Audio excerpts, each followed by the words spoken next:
Del listado 1 vamos a conversar el problema número 1.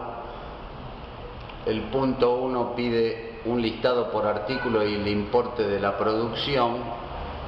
El punto 2, número de pieza, la cantidad requerida, ya parece que no alcanza el stock, el importe de la compra y el importe total de las compras. Y bueno, luego discrimina allí un vector que traiga el importe de proveedor y lo que le pagamos al señor proveedor. Es importante, en este tipo de enunciado, lo primero que tenemos en el enunciado es el sistema de movimiento. ¿Ves? Tenemos un código de pieza, una cantidad y un fin con un código de pieza clave. Eso son las consultas o movimientos. Cuando tiene un fin por clave es movimiento. Y en la parte segunda del enunciado, ahí aparece sí la base de datos, que tiene una cantidad de 1000, con varios campos: pieza, stock, precio unitario y proveedor. Ahora, la particularidad de este planteo es que las piezas están agrupadas, porque dice que está el enunciado ordenado por pieza. Entonces es el mismo dibujito de siempre, que sugiere y necesita el corte de control. Entonces tenés primero el enunciado de la consulta o movimientos y luego la base de datos. Tradicionalmente, hasta ahora, los enunciados estaban al revés. Empezamos con, entonces, la parte del álgebra, construyendo, eso sí, va como siempre, la base de datos, el fin, ¿no es cierto?, leer código de pieza, y ahí no leemos nada. No leemos absolutamente nada, vamos directamente al motor de búsqueda hasta hallar el código de pieza. Bueno, si no existe, informamos código de pieza inexistente. En el caso de existir, como viene agrupado por pieza, sugiere corte de control, allí lo coloco y hago la clave, ¿ves? Solamente que en el apunte subido a la red tiene un error. Inmediatamente de hacer la clave y de construir el while, inmediatamente de eso viene una sentencia de leer artículo y cantidad. Esa sentencia va allí.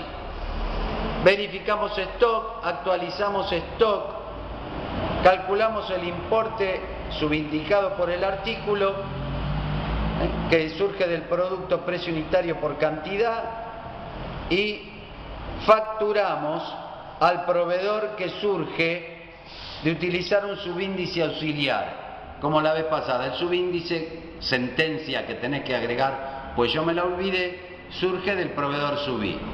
¿Ves? Allí. Pero en el caso de que el stock fue insuficiente, la cantidad requerida va a ser, ¿no es cierto?, vectorizada, lo que le faltó al stock para cubrir la cantidad. Acordate que salió por falso. Can menos stock, el importe de la compra, la cantidad requerida por el precio unitario. Aquí sí me acordé de poner la sentencia sub que arrastra al proveedor, y el importe que le corresponde al proveedor es importe de la compra. Como última sentencia leo código de pieza y me quedo dando vuelta en un corte de control anidado al motor de búsqueda. Ya no es el motor de búsqueda anidado al corte de control, sino que es al revés.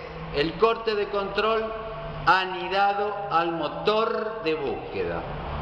Bueno, finalmente respondemos, ¿no es cierto? Ahí tenemos el importe por proveedor con los títulos más arriba que correspondan. O los cinco artículos. Acá recorremos el vector a ver si la cantidad requerida es distinto de 0. En el caso de ser distinto de 0 es porque se requirió, ¿no es cierto? Ponemos la pieza, la cantidad requerida y el importe de la compra. Y el importe total que va sumando, digamos, un cheque general. Se informa el importe total. Y por último, el punto número 3, que acá sí, como dice que son 10 proveedores, vamos con un N de 1 a 10, con un N que me dice el número de proveedor y el importe de proveedor sum N, que va de 1 a 10. El importe del proveedor, acordate que lo calculábamos ahí. Importe del proveedor, que es el importe de la compra. Acuérdense de que cuando hay un corte de control dentro de la base de datos, ahí dice base de datos en rojo, cuando hay un corte de control en la base de datos, el corte de control se anida al motor de búsqueda. Cuando no es así, que es el tradicional, es el motor de búsqueda el que va anidado al corte de control. Como es el caso del problema número 1, no problema 2, problema número 1 del listado 2. Acá es problema 1 del listado 2, donde se trata de repuestos que van a una concesionaria.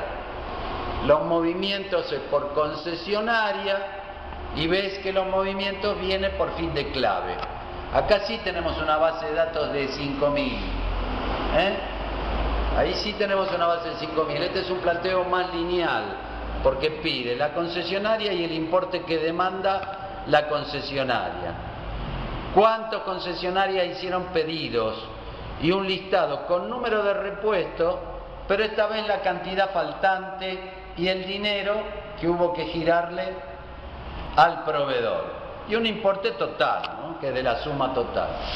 Bueno, este es más tradicional, armamos la base de datos de 5.000 con todos los campos, aprovecho el for para setear en 0 la cantidad faltante y el importe, ¿correcto?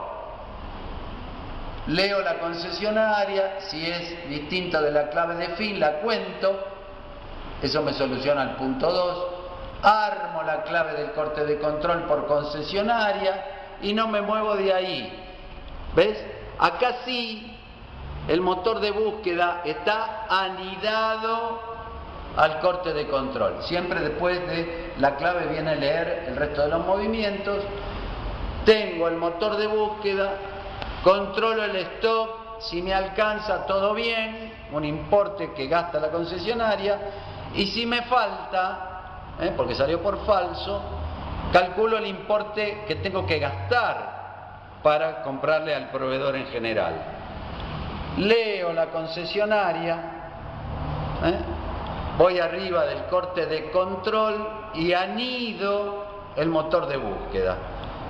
Antes de irme, informo la concesionaria y el importe subconcesionaria, ¿no es cierto? Y ahí informo en uno de los puntos, que es el punto número 2, la cantidad de concesionarias. Para informar el resto, recorro con un J de 1 a 5.000 si la cantidad faltante es distinta de 0. Quiere decir de que, ¿no es cierto?, me faltó. Entonces ahí pongo número de repuesto, que es lo que me piden en el punto número 3, porque el punto 2 está por ahí abajo y el punto número 1 me pide la cantidad de concesionarias. El punto número 2 simplemente es un contador y el punto número 1 informar un importe. Acá son vectores lo que tengo que informar, de 1 a 5.000 cuando el faltante no es 0, quiere decir que me faltó. Informo número de repuesto, cantidad de faltante y el importe. Y finalmente el importe total de compra, que me quedó en importe total. El importe total es la suma, ¿no es cierto?, de todos los importes. ¿Qué quedó por acá? ¿Ves? Importe total. Esto cuando sale del corte de control y se termina el programa, informo el importe total que hay que girarle al proveedor, al mayorista, para hacer la compra. Bueno, estos son los dos problemas número 1 de los listados número 1 y número 2. Como verás, me llevo todas las pizarras y como siempre, espero que sea de tu utilidad, esta vez desde un aula en Medrano 951, que sea de tu utilidad.